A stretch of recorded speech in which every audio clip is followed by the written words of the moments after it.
마가복음 6장 14절에서 29절 말씀. 헤롯 임금이 예수님의 소식을 들었다. 예수님 이름이 알려졌기 때문이다. 사람들이 말했다. 세례자 요한이 죽은 사람들 가운데서 일으킴 받아 살아났구나. 이런 까닭에 그가 능력을 내보이는 놀라운 일들을 하는구나. 다른 사람들은 말했다. 그분은 엘리야다. 또 다른 사람들이 말했다. 그분은 예언자야. 예언자 가운데 한 분 같아. 헤롯이 듣고서 말했다. 그 사람 요한의 목을 베게 한 것은 바로 나다. 그런데 이 사람이 일으킴받아 살아났구나. 사실은 헤롯 자신이 사람을 보내 요한을 붙잡아다가 그를 묶어서 감옥에 가두어두게 한 적이 있었다. 자기 형제 필립의 아내 헤로디아와 관련된 일 때문이었다. 헤롯은 헤로디아와 결혼을 했다.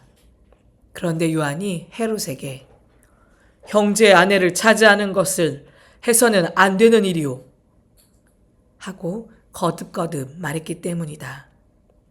한편 헤로디아는 요한에게 앙심을 품고서 죽이고 싶어 했다. 그러나 그렇게 할 수 없었다. 헤롯이 요한을 두려워하고 있었기 때문이다.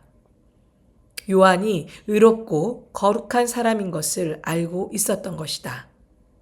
그래서 헤롯은 요한을 지켜주고 있었다. 그의 말을 들으면 어쩔 줄 몰라 쩔쩔맸지만 그의 말을 기꺼이 듣곤 했었다. 그런데 기회가 좋은 날이 왔다. 헤롯이 자기 생일에 높은 관리들과 높은 지휘관들과 갈릴레아의 중요한 사람들을 위해 잔치를 베풀었다. 이때 헤로디아의 딸이 들어와 춤을 추었는데 헤롯뿐만 아니라 잔치상 둘레에 함께 기대앉은 손님들도 기분 좋게 해주었다. 임금이 소녀에게 말했다. 바라는 것은 무엇이든 나한테 말해보거라. 내가 해줄 테니. 헤롯이 단단히 맹세했다. 무엇이든 나한테 말만 하면 나라의 절반이라도 줄게. 소녀가 나가서 어머니에게 물었다. 뭘 해달라고 할까요? 헤로디아가 대답했다. 세례를 주는 사람 요한의 머리를 달라고 해라. 소녀가 곧바로 서둘러 임금에게 가서 요청했다. 제가 바라는 것은 지금 당장 쟁반에 세례자 요한의 머리를 담아 저에게 주시는 거예요. 헤롯 임금은 몹시 고민스러웠다. 그러나 잔치상에 둘러앉은 손님들 앞에서 한 맹세 때문에 소녀에게 한 약속을 깨고 싶지 않았다. 임금은 곧바로 스페쿨라토르 사형 집행관을 보내 요한의 머리를 가져오도록 지시했다. 사형 집행관이 나가서 감옥에 갇힌 요한의 목을 베었다. 그리고 그 머리를 쟁반에 담아 가져와서 소녀에게 주었다. 소녀는 그 머리를 어머니에게 주었다. 요한의 제자들이 소식을 듣고 와서 요한의 주검을 모셔가서 무덤에 안장했다. 아멘.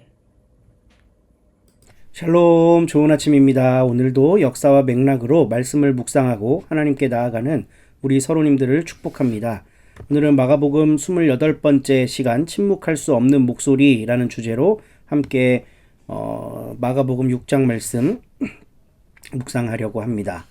파송과 귀한 사위. 그러니까 마가복음 6장은 제자들의 파송으로 시작되죠. 그리고 6장 30절이 되면 제자들이 귀환해요. 그리고 오병이어 사건이 일어납니다. 그 사이에 중간에 삽입된 긴 이야기가 바로 오늘 본문입니다. 바로 세례 요한과 관련된 이야기고요. 이제 예수님의 활동이 갈릴리 지역에서 막 인기가 올라가니까 갈릴리를 통치하는 헤롯이 뭐야 이거 세례 요한이 부활한 거야? 라고 느끼면서 불안해합니다. 사람들은 엘리야가 나타났다고 이야기하기도 하고 그가 예언자다라고 주장하기도 합니다.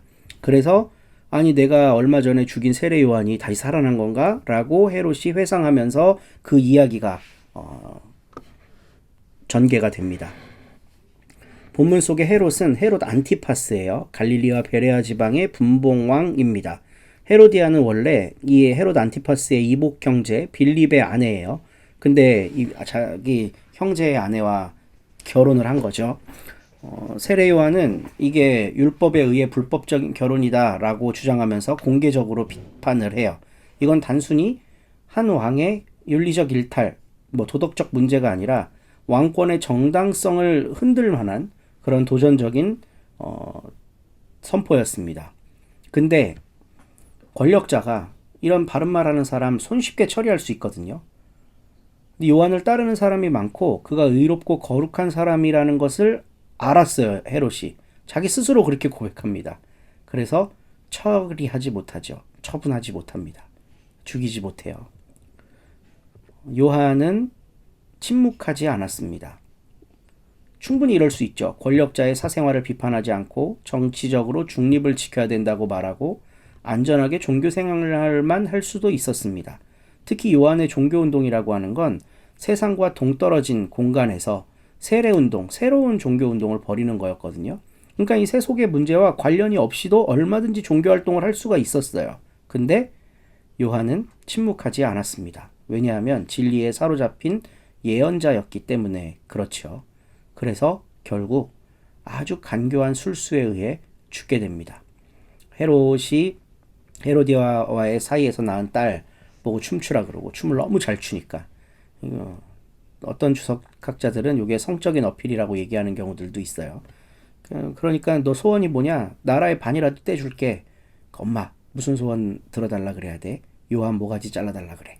이래서 자기가 공개적으로 나라의 반이라도 떼서 줄게 라는 약속을 이행하기 위해 딸의 요청을 들어줬다는 거죠. 그래서 세례 요한을 처형합니다. 쟁반에다가 목을 담아 갖고 왔다고 아주 끔찍하게 표현이 되어 있죠. 그러니까 이런 방법을 사용하지 않았어도 헤롯은 얼마든지 요한을 처리할 수 있었을 거예요. 권력자니까. 요한은 그걸 분명히 알았겠죠. 권력자한테 도전하면 끝이 좋지 않을 수 있다는 거. 근데 그는 침묵하지 않았습니다. 예수님도 마찬가지죠. 그러니까 예수님이 침묵하지 않고 세상에 대해 이야기를 하니까 정치 권력자들이 불편해하는 거예요. 예수님이 십자가에 달려 죽으시잖아요. 십자가는 정치범들에게 내리는 사형 도구입니다. 그러니까 로마의 입장에서 봤을 때 예수는 정치 활동에서 죽은 거예요. 그래서 사형 판결을 내린 겁니다. 유대 종교적으로 보면 율법을 위반해서라는 명목으로 이제 고발을 했겠지만 로마의 판결은 굳이 유대 율법 갖고 자기들 재판정에서 뭐라고 얘기할 게 없거든요. 예수님은 정치적 사형 틀에 의해 죽임 당하셨습니다. 그러니까 예수님의 메시지가 당시에 권력자들을 불편하게 했었다는 걸 우리는 알 수 있죠. 결국 예수님에게도 죽음을 가져올 세상의 목매함과 반항을 세례 요한 이야기를 통해 보여주고 있습니다. 요한은 진리를 말했고 그 대가를 받았습니다. 복음을 전하러 나간 순간 예언자의 목이 잘렸습니다. 예수님도 그러셨고 예수님의 제자들도 그 길을 갔습니다. 그래서 오늘 이렇게 성찰과 묵상을 함께 나눠보기를 원합니다. 오늘 우리 사회에서 예언자적 용기가 필요한 사항은 무엇인가? 우리는 그냥 비정치화하고 종교 생활만 열심히 하면 되는 건가? 아니면 이 세상의 문제에 대해 그리스도인으로서 어떤 이야기를 해야 되는 건가? 이런 고민과 묵상 끝에 하나님 만나시는 오늘 하루 되시길 소망합니다. 오늘도 좋은 하루 되세요.